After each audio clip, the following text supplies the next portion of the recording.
There was a point in my life when I stopped trusting my own memory. Not because I had a condition, not because I was confused, but because someone slowly, carefully, deliberately taught me not to believe myself. And the worst part? They never yelled. They never threatened me. They just smiled and made me feel crazy. I didn't notice it at first. That's how these things start. Nobody wakes up one morning and says, "I think I'm being psychologically manipulated." It's never that obvious. It begins with tiny moments.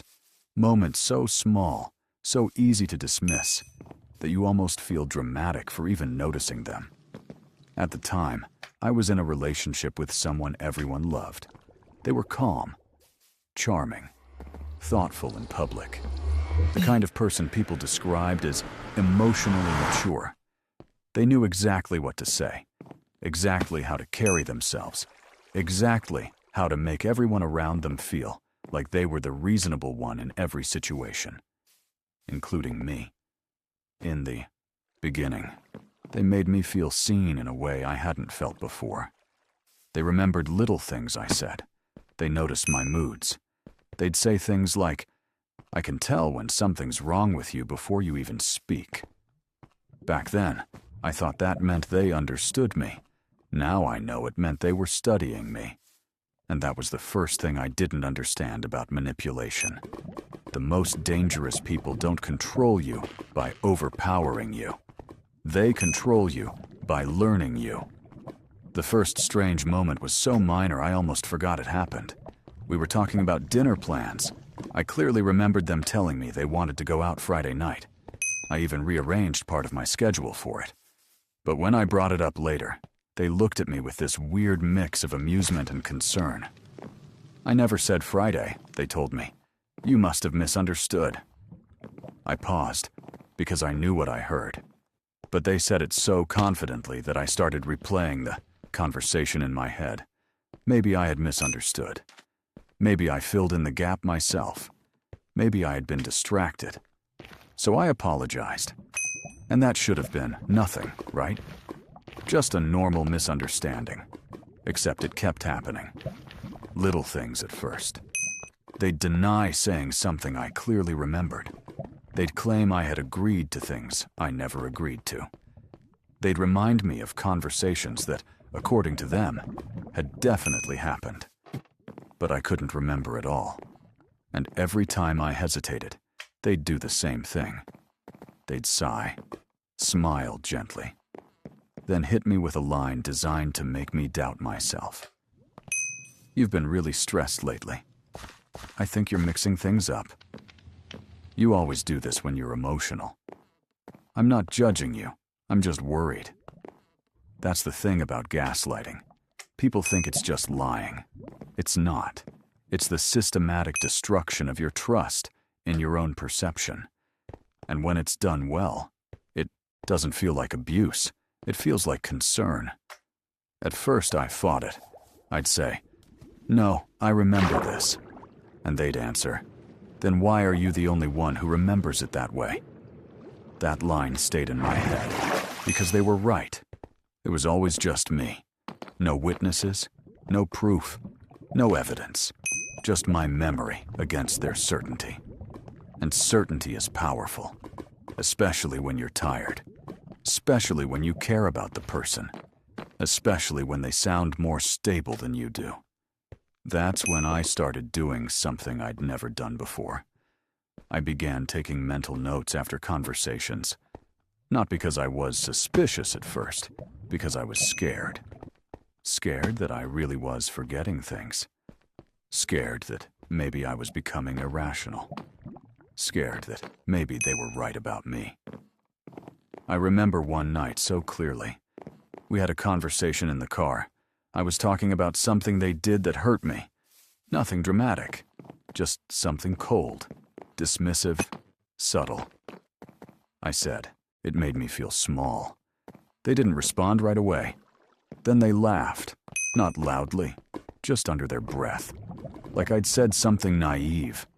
And they told me, that never happened. You always create these stories in your head where I'm the bad guy. That sentence hit harder than I expected. Because suddenly, the conversation wasn't about what they did anymore. It was about my mind, my interpretation, my sensitivity, my supposed tendency to invent problems. And that's another dark psychology tactic people don't talk about enough. A manipulator will shift the focus from their behavior to your reaction. So instead of asking, "Did I hurt you?" they make you ask, "Why am I reacting like this?" And once that switch happens, they're in control. I started becoming quieter. That was one of the first visible changes in me. I used to be pretty direct. If something felt off, I'd say it. If I disagreed, I'd say so. But after enough conversations where my reality was challenged, I stopped speaking with confidence. Because every time I did, I ended up feeling stupid. Every disagreement ended the same way. I'd bring up a fact. They'd deny it. I'd defend myself. They'd get calm. I'd get emotional. And by the end of it, I looked unstable. And they looked patient. That contrast is everything. Because manipulators understand something most people don't. The calmer person often gets believed. Not the truthful one. Not the hurt one. The calmer one. So they'd stay measured while I got frustrated. And the more frustrated I got, the more it seemed like proof that I was irrational. It got so bad that I started rehearsing conversations in my head before bringing anything up. I'd think through every word, every possible response, every weakness in my argument. Not because I wanted to win, because I was trying to survive the conversation without leaving it feeling insane. Imagine being so uncertain of your own reality that before you say, "That hurt me," you need to prepare like you're going into court. That was my life. And the scariest part? From the outside, nothing looked wrong. My friends started noticing changes before I did. They'd ask why I seemed nervous all the time, why I second-guessed simple things, why I kept checking my phone after sending a text, like I was afraid I'd said something wrong. I gave them vague answers. I was tired. Work was stressful. I had a lot on my mind. I didn't tell them the truth because I didn't even fully understand the truth. How do you explain that someone hasn't hit you, hasn't screamed at you, hasn't openly humiliated you, and yet somehow you feel less real around them? How do you explain that the person hurting you is doing it with kindness in their voice? That's why gaslighting is so effective. It's difficult to prove because its main battlefield is invisible. It happens in memory, interpretation, meaning, tone, timing. All the places that are hardest to document and easiest to deny. And then something happened that changed everything. One afternoon, we were arguing about a conversation from the week before. I remembered it clearly. Too clearly. We were in the kitchen. I had said I felt ignored. They responded by telling me, word for word, "Maybe you wouldn't feel ignored if you were more interesting to be around." I remember the silence after they said it. I remember the way my stomach dropped. I remember staring at them because I couldn't believe someone could say something so cruel, so casually. A week later, I brought it up. And they looked me dead in the eye and said, "I never said that."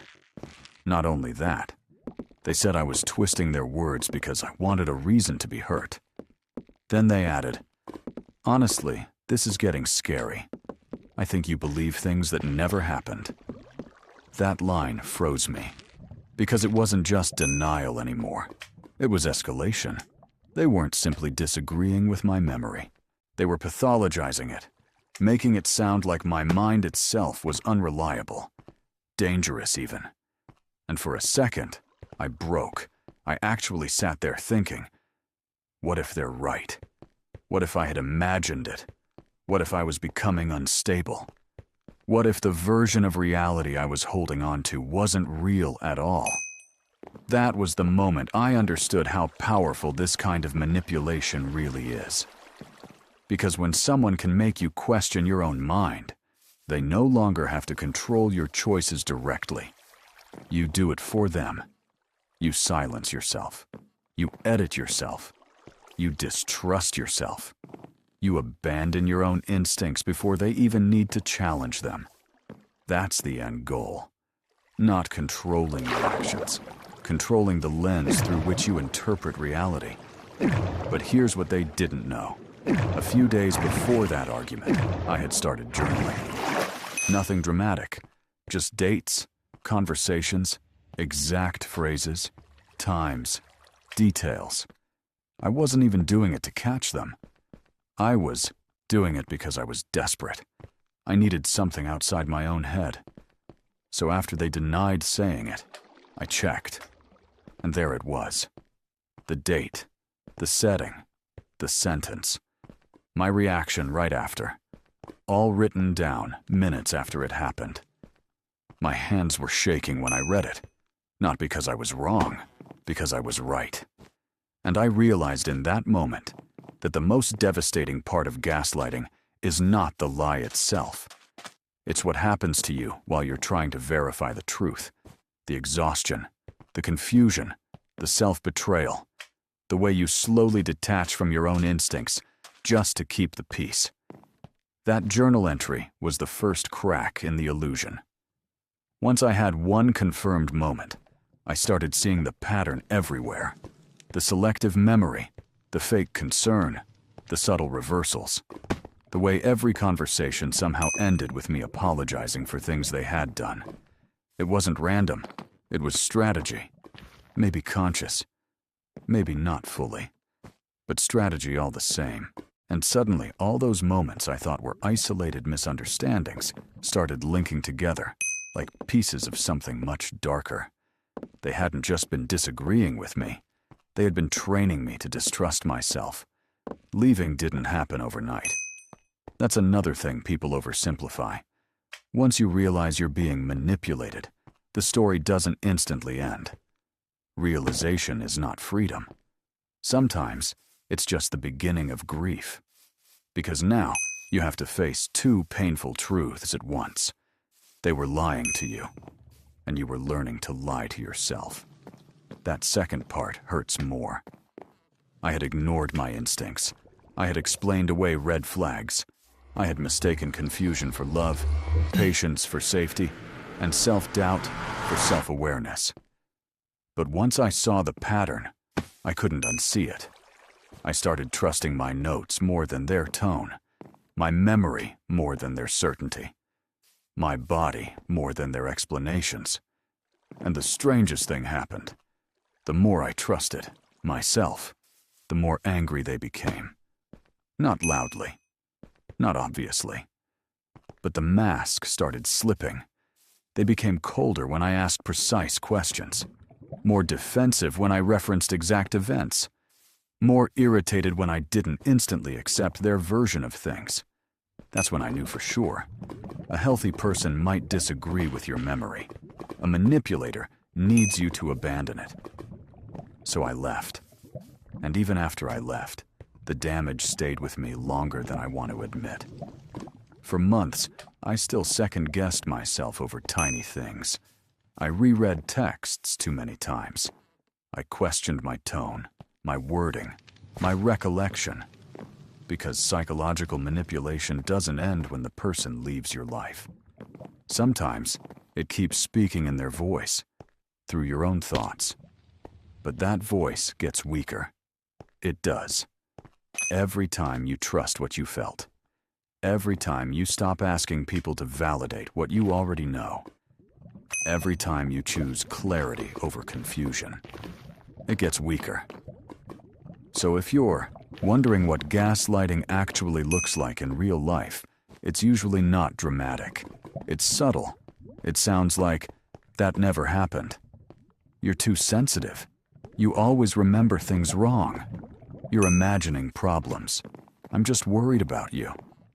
And over time, those phrases do something terrifying. They make you disconnect from your own inner evidence. That's the mechanism. That's the manipulation. And that's why it works so well. Because once someone controls your self-trust, they don't need to force you into submission. You walk there on your own. I used to think losing your mind would feel obvious. I thought it would be loud, sudden, visible. But for me, it was quiet. It sounded like saying maybe when I meant I know. It looked like apologizing when I was the one in pain. It felt like standing in front of someone who hurt me and asking them to explain what I had experienced. That's what I'll never forget. Not the lies, not the arguments, not even the cruelty. What I'll never forget is how convincingly they made me doubt myself, and how powerful it felt the day I stopped. If you've ever had someone make you question your own reality, let me know in the comments with just one word. Awake. And subscribe, because the most dangerous manipulation doesn't start with control. It starts with confusion. And most people don't realize it's happening until they barely recognize themselves.